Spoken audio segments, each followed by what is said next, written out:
How are you going? You're back with Jono for another quick math lesson. Today we're going to have a look at the introduction to surds. What are they and why are they helpful? So surds really start with the idea of square roots. So if we're on top of that, we're well on our way to understanding what these things are. So a square root tells us that some number multiplied by itself will give the answer that's under the square root sign. So in this example here, the square root of 9, we're looking for a number multiplied by itself that equals 9. So for this, we might already know that that's equal to 3. Another way that you could think about it is that the area of a square in here is equal to 9, and what the square root is trying to do is find the side length of both sides. That's why we call it x squared instead of x to the power of 2.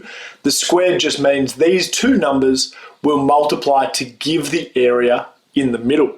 So for this one, you would have 3 on this side, 3 on this side, multiplied together would give us that final answer. So we know that there are these things called square numbers, where whole numbers multiplied by themselves give another whole integer. So the square root of 4 is equal to 2, meaning that 2 times 2 is equal to 4. We already know that the square root of 9 is equal to 3, and this continues up and up.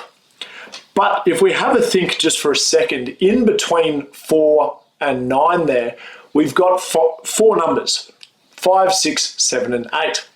So if we tried to find two numbers that multiplied to give 5, or the square root of 5, we would be left with an answer that's slightly more than 2.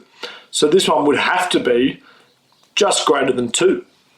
6 would be a bigger number from there, 7 even larger, and all the way up to 8, which is some number, probably just less than 3, multiplied by itself. So if you put any of these numbers into your calculator, the square root of 5, 6, 7, or 8, we're going to see that there are just so many decimals that come after that first number. These actually never stop repeating. They go on forever. So some decimals like 1.5 or 0.5 say we have a half. And after that 0.5, there's no extra information. With these decimals that never stop, you could just continue to add and add and add to the number that you've been given. The only reason you would do that is for higher accuracy. So we call these irrational numbers. Not irrational as in they don't make any sense or they're delirious, but irrational as they don't fit into a good ratio. So a surd is just any number that's underneath a square root sign that when we put it into our calculator, it gives us a decimal answer. For example, the square root of 15 is equal to 3.872 blah, blah, blah, blah, blah. But the square root of 16 is equal to 4. So 16 gives us a full nice number, but the square root of 15 is a surd. So with this whole branch of mathematics, there isn't a huge amount of real life application for them.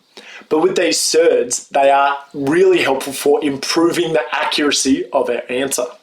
We're going to have a look at an example using Pythagoras' theorem. So we do a squared plus b squared is equal to c squared, which leaves us with 3 squared plus 5 squared is equal to c squared.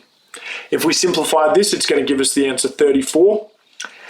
If I square root both sides to get c by itself here, I would have c is equal to 5.83. Maybe your teacher would ask for 2 decimal places, and that's as accurate as your answer could get.